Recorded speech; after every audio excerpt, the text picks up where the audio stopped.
question. I'm going to show you 3 questions. Some of the papers you might have seen before, some you might not have seen before.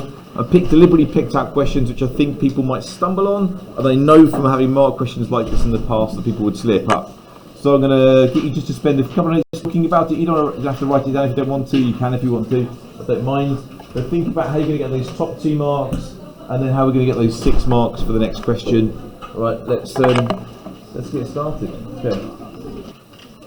So the first one, the most obvious thing here to point out, this is core practical 1. This is a core practical you really need to know well. So I'd encourage you strongly to know this method for making a soluble salt. Usually from a metal oxide, but you can also do it from a metal carbonate, which is what I was expecting you to write. The method is slightly different with a metal carbonate. With metal carbonates you don't have to heat it. With metal carbonates you watch it fizz and you keep adding until it stops fizzing. But you can also do it with a reactive metal. So you can make salts with things like reactions like magnesium or zinc being added to an acid, because they're quite reactive metals. So that would have been okay to just metal, or indeed a metal hydroxide as well would have got the marks. The formula for calcium nitrate, we should know the formula for nitrate ions, but if we don't, this time it's given to us. The compound must be overall 0 charge. So we need 1 calcium and we need 2 nitrates.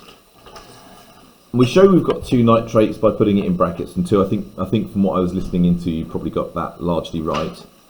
But the method then to make the metal salt is core practical one you really must know. And I've sent my classes at least a message today to look at the physics and maths tutor page. There's a whole load of exam questions on all the different core practicals. I'd encourage you to do that.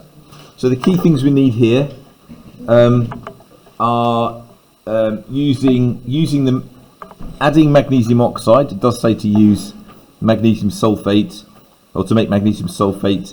Which oxide do we want? Which dilute acid do we want? So we need to use magnesium oxide and sulfuric acid. It's important that we add an excess of this stuff. When we add the magnesium oxide to the sulfuric acid, we know we've added an excess because it will stop reacting. It's a solid, you chuck it in, it will react, it will disappear. And when you did that, you were making copper sulfate in the lab, and it would have started to go blue as well. But the powder that you're adding would disappear. That's how you know you've added, though the reaction's going. Eventually you add some magnesium oxide and no more will react, and so that's when you know you've added an excess. We do have to heat this reaction, so we heat the sulfuric acid first and then we add the magnesium oxide when it's hot. So it's really important that it's heated. And it's very sensible to stir it as you're going, otherwise the powder would just fall to the bottom, so you should have that in there somewhere. Once you've done all of that, you would filter to remove the magnesium oxide excess. All of these steps are important. And then you're left, hopefully, with pure magnesium sulfate solution, because you've removed the magnesium oxide by filtration and you've used up all the acid by adding excess magnesium oxide. The next thing you would do, and this is the bit that people often get wrong and lose marks on, because you might remember all of that. You need to evaporate some of the solution, and the way you do that is you add your solution that you've made to an evaporating basin and you heat that over a water bath. You don't heat it directly, and that's an important point. So how many of you mentioned you heat over a water bath? Not many of you. So you have to increase the concentration of the solution, and then you leave it to cool and dry and grow crystals. Right, I'm just going to ask you briefly a couple of questions about it. I'm going to pause this. So question 2.3. Alright, so there's quite a few possibilities here. The reason I put this question up is because I wanted to highlight the word properties there.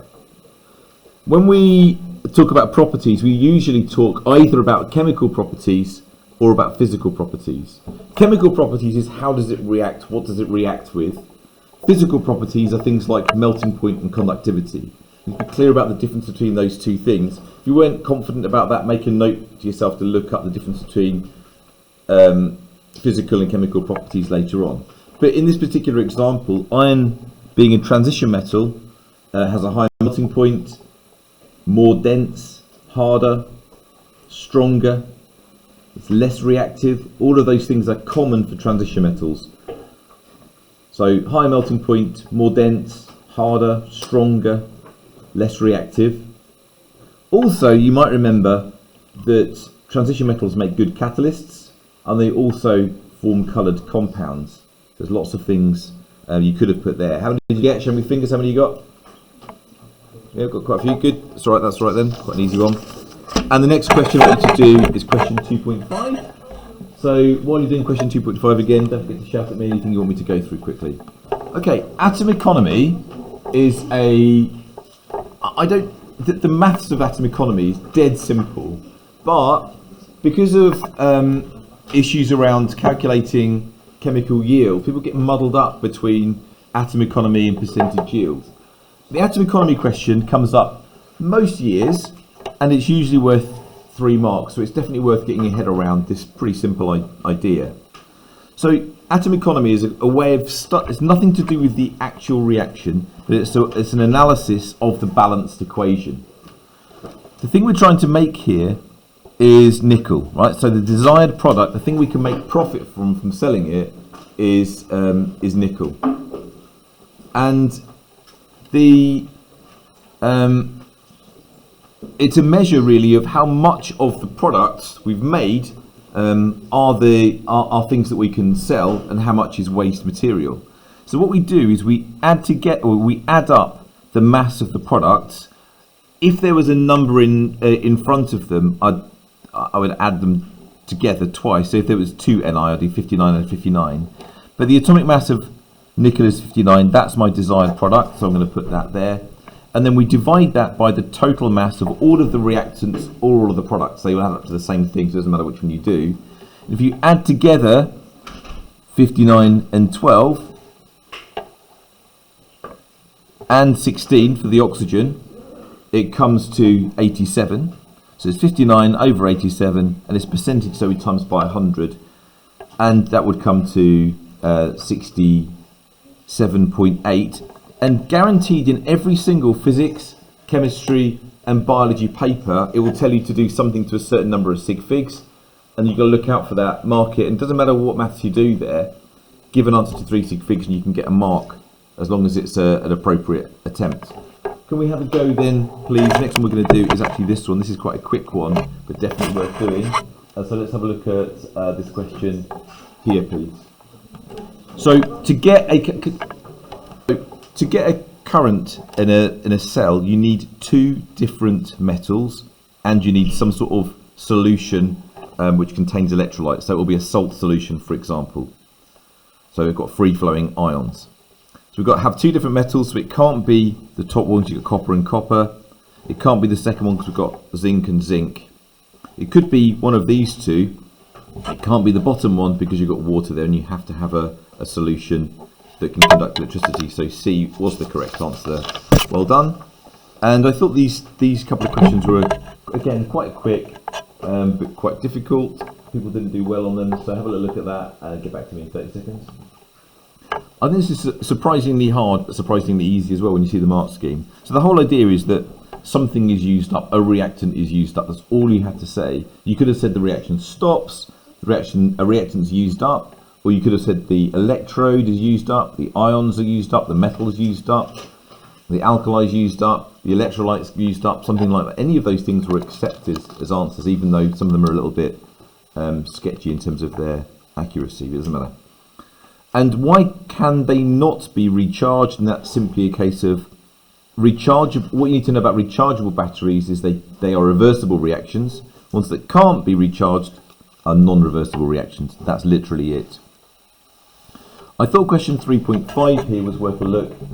I don't want to spend too long on this one. It's a 6 marker, but the way that this is done, and that you will get a question like this where you get given some information.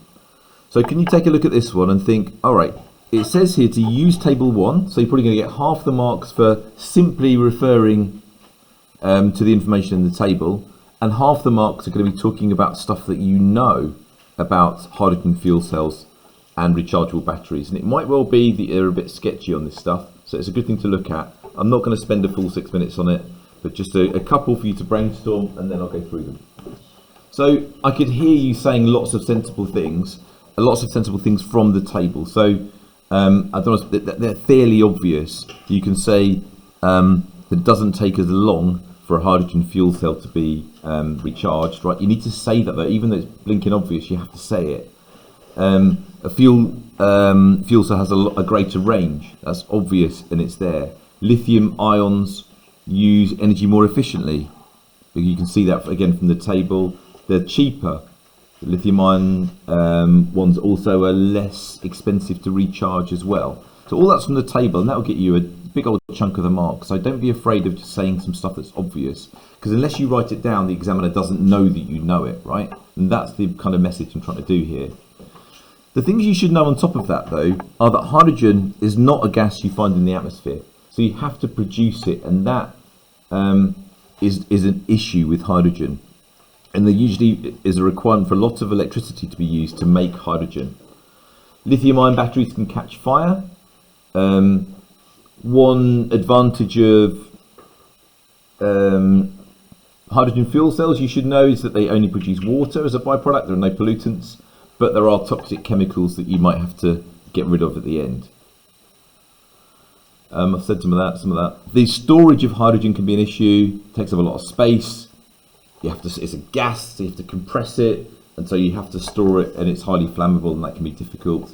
And so there's advantages and disadvantages you've got to draw out from this. All right, so that's most of the points. I could hear you get a lot of them from the table. I didn't hear many of the things not from the table. But make sure you have a good old read through fuel cells before your exam, I would say. So I don't want you to do the questions particularly. I want you to tell me something about, I want you to tell me the chronological order of the models of the atoms and a little bit about each one. I think that's worth spending some time on, and then we'll do the questions after. So I think you got the idea that D is the first idea. So this idea of that matter is made up of small particles called atoms. You can go back to the kind of Greek Democritus idea of things being made of atoms, or you can look at the kind of Dalton model where he suggested again many years later that things were made of atoms, but there are different types of atom. Atoms of carbon, atoms of oxygen, atoms of nitrogen. So he started to work out this idea that there are different types of atom that made up the world. Then the electron was discovered, and people started to go, well, electrons come from atoms, they're found in atoms, so atoms must be these positively charged things with these negatively charged things kind of embedded into it. So that's the kind of plum pudding model, where the electrons are described as these plums in this plum pudding. So kind of a diffuse sphere of a positive charge with some electrons studded in. So that was number one, if you like. That one's number two. But then the Rutherford idea, I'm not going to go through the Rutherford experiment here and now, but you would be expected to know and describe the Rutherford experiment and what was found from it. That's quite a common question, so look out for that. But the idea from that, the key thing is that they recognised then that there was a very small positively charged nucleus that came from that Rutherford experiment, the alpha particle scattering study, and that there were electrons kind of spinning around the outside somehow. And then eventually Bohr came along and said that electrons are in discrete energy levels, or discrete or separate shells from each other. And then after that, Chadwick came along and said the neutrons. So you need to know that whole process, that whole chronology. And if all I've done here is remind you that you need to know that, that was kind of the purpose of going through that. So just doing the questions then, the plum pudding one, as we said, is B. The alpha particle scattering experiment would be C. The best one that shows Bohr's work is A, but it also shows neutrons, so it included Chadwick's work as well, and that's mentioned down here. So what did Chadwick do to understand isotopes? So in this question we're going to define isotopes and talk about what Chadwick discovered. So just for a moment then, can you talk about what isotopes are? 2 marks, go. I heard some nice answers there. So you always have to, I mean, that's a really common question, easy marks. same number of protons, different number of neutrons. You can say same atomic number, different mass number if you want to, but I prefer same number of protons, different number of neutrons, and you really understand what's going on. You might very well get a question where you're expected to plan an experiment. If you're asked to plan an experiment, make sure you think about what equipment you're going to use to measure out what it is you want. Make sure you're going to talk about what it is you're going to measure, and make sure you talk about what it is you're going to control. And you might normally need to talk about things like, it might be relevant to talk about safety depending on the question, and it might be relevant to talk about doing repeat, spotting anomalies, and saying what calculations you would do. Here's an example of a question where you're asked to plan an experiment for 4 marks. What is it you would do? Let's see if we can work out how to get 4 marks here. Have a little chat about that one. There's lots of ways of kind of approaching the actual experiment. So for example, you could take the metal and add it to the copper sulfate solution, right? Then measure the temperature change using the thermometer, and then put them in order of temperature change to work out their reactivity differences. But it's really important here that that not only do we have a simple method where you chuck the metal into the beaker and then measure the temperature change, but it's important that you say what you're going to see. So the observation there, or the measurement, is the temperature change, the temperature at the start and the end. It's important that you mention a control, so you need to have the same mass of metal each time, the same temperature, possibly of the starting temperature of the solution, the same concentration, the same volume of the solution you're using. It's those kind of things that I'm trying to encourage you to say. Ideally, you'd also say how you would measure the volume and the mass, those sorts of things. Make sure that you haven't got one of the pieces of metal chopped up into tiny pieces, because although it shouldn't overall make a big difference in the temperature change, it might react so much more quickly that it's not an entirely fair test if you've got a very high surface area metal and so on. Okay, there's lots and lots of things there. There's loads of possible ways of doing that. Right, you wanted to talk about electrolysis. Let's look at that question very quickly on electrolysis. So not a long question, but there's some more to follow. So we're going to do question 6.1 and some stuff over the page. So have a look at that one. So you have to say here that the solid zinc chloride needs to be a liquid, molten, or dissolved in water, so that the ions can flow and so that it can conduct electricity. I'm not going to do the question on graphite conduct electricity. I'm assuming you all know that graphite conduct electricity because they've got delocalized electrons and so on. The reason I'm mentioning it is to highlight how common the question is about the bonding, structure, properties of things like graphite and diamond. They come up all the time. So a bit more on electrolysis then, which was requested. So the student this is, I think, a slightly awkward question, right? So in this higher question here, we've got a solution of sodium chloride being electrolyzed. We've got the electrical circuit underneath, and we've got a kind of beaker-like, so a bit like the ones we use here. We've got a DC power supply, we've got a stopwatch, we've got hydrogen being produced at one electrode and chlorine at the other. But there's an error in selecting the apparatus for the investigation. What should the student have done instead if they wanted to investigate how the volume of gases changes over the course of time? What should they have done differently? So the answer is, of course, using test tubes is the issue, because you can't measure volume, so instead use little measuring cylinders would be the way to go there if you want to measure the volume. You might end up with a graph looking like that. Now, that all's a bit weird, that question, but it does say this question here is a good quantitative chemistry question.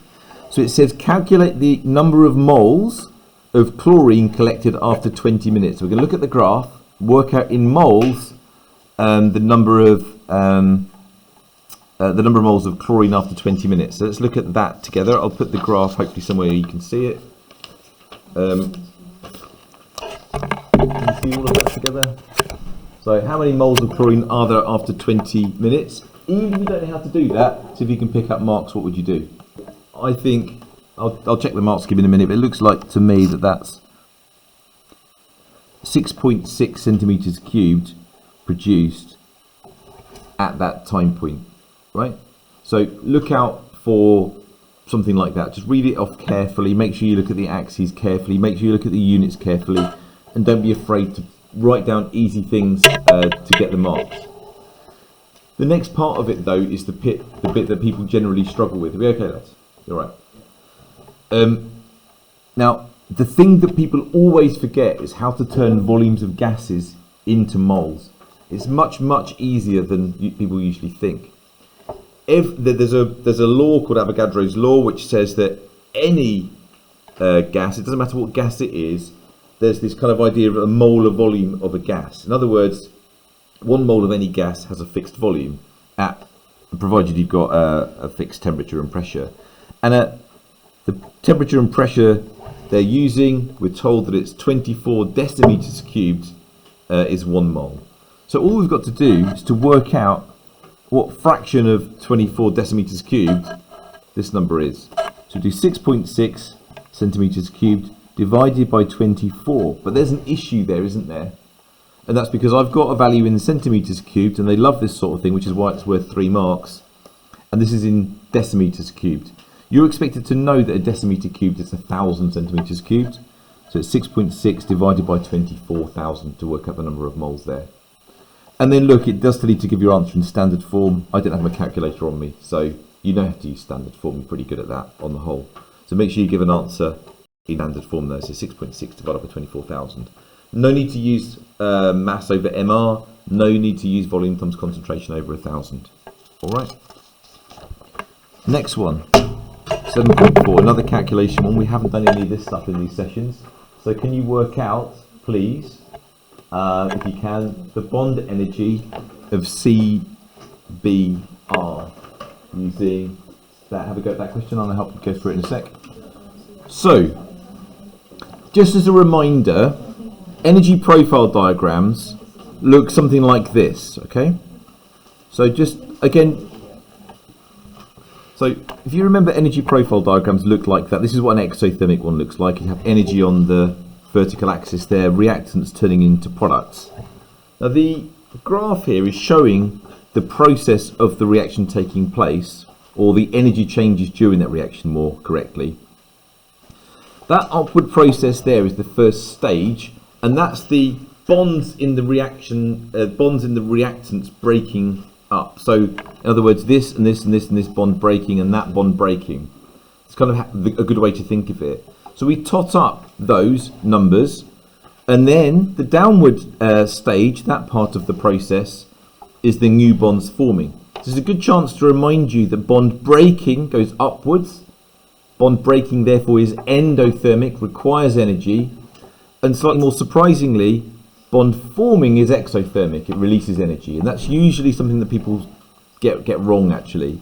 And the overall energy change is when you go from one arrow to the other, and we usually label that delta H, enthalpy change or energy change. So the way to do the sums is to tot up the bond energies of the bonds that are breaking and those that are forming, and then to get the value we do one take away the other. This one's quite slightly unusual because we've got a CBr in there. So the bonds that are breaking are 4 lots of 412, 1 lot of 193, and if you add those together you get 1841, and you get a mark for that. The bond forming, we can't work this out fully, but we can say what it is. We can say it's 4 lots of 412, 3 lots of 412, because there's still 3 carbon-hydrogen bonds there. There is also the carbon-bromine bond, which we can, let's say we call that X. It tells you that it's called X. We don't know what it is. And we've got one HBr bond, which is 366. And that, so 1841, take away that total, this number, add this number, and X, which would be 1602 plus X is equal to minus 51 as given in the question. That's the overall energy change, and then all you've got to do is do a little bit of simple maths there to work out what x is, and x comes to 290. But the reason I wanted to do this question was to remind you really about the chemistry of it, not the maths. Maths is easy, but the chemistry of it is the idea that that process is endothermic, bond breaking, and that process is exothermic, bond forming, and it's this bit that people often get wrong and forget. So it's the left hand side take away the right hand side. Question 8.7, please. Limiting reactants. This applies to everybody that's here. Let's do that one. Okie dokie. Right. So, if you're unsure, the main message with quantitative chemistry questions is whether you're doing a solution calculation that you might do if you're triple, or whether you're doing a gas calculation, or whether you're doing mass reactive mass calculation. If you're unsure what to do, and certainly in the case of mass and concentration ones, work out the number of moles of everything that you can, right, and then use that to help you get to your answer. But you pick up marks even if you can't find your way entirely to the answer. But so the balanced equation here is titanium tetrachloride plus 4 lots of sodium. I'm not going to bother writing the products for now, but what I would ask you to do when doing these questions is to write out what you know underneath. So the ratio, we show the examiner, we know that the molar ratio is 1 to 4, and that's an important idea here. And then you write down the mass in grams of the substances. You're told you've got 20 kilograms of sodium, so I'd encourage you to turn that into grams. If you're going to work out moles, you need to have it in grams. So I would do that first of all. And you need to work out that you've got 40,000 grams of titanium tetrachloride. Because remember that moles is equal to the mass in grams over formula mass of MR. And the MR, sodium, remember when you're doing these reactive mass calculations, when I teach it, I always get the students to put a square around the thing that you count, to remember not to multiply it by 4. So the MR of sodium is 23. Not 4 times 23, it's the formula mass of the compound or the substance that's there. Do not multiply it by 4, and I think some of you will have done that. You then have to work out, and you got a mark for working out the formula mass of titanium tetrachloride, which is that, add that 4 times, which comes to 190. And then the number of moles is equal to the mass divided by the MR, and you got marks for working out those. So that was 870, and that was 211. So you're nearly there. You need one more mark. So who's got 3 out of 3 so far by getting all of those things? Good.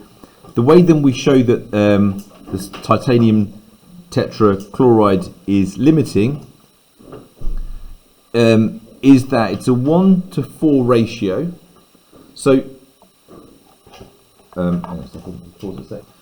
it's a 1 to 4 ratio. So if you were to multiply the number of moles of titanium by 4, that tells you how much sodium you would need. And that's 844, which is less than the sodium that we've got. So sodium must be in excess. The titanium tetrachloride must be limiting, and that's all you've got to do. You might have been taught, and it's perfectly good to do this as well, you work out the number of moles you could get from each, and you'd work out how many moles of titanium you would get from this amount of titanium tetrachloride, or this amount of sodium, whichever is the smaller is the limiting one. That's another approach you can take as well. Right, what time is it? Nearly 20 past. We'll do one more. Not that, I've done that too many times. Yeah, this is it. A bit on nanoparticles, I thought. Let's do a little tiny question on nanoparticles. So there we go, 3.4. Why does it cost less to use nanoparticles? Really, the point of this question is to remind you about nanoparticles. I've given this question a few times to classes in the past. People really struggle with working out the surface area. Just remember the surface area is the surface of one face. So you work out in nanometers squared the area of one face, and then multiply that by 6. But remember that nanoparticles have very, very high surface area to volume ratios, which means that more of the particles that are doing the reaction are exposed, and therefore you need very, very small amounts of them, and therefore it's cheaper. I'm using this as a chance to remind you, go have a little read about nanoparticles. There's not much you need to know, but it's worth having a little refresh because it's like a couple of marks on that before the exam, so make a note of that. I think that's a good place to leave it for today. I'm going to do more of the same next Friday, and I'll do more of the same on the morning of the exam.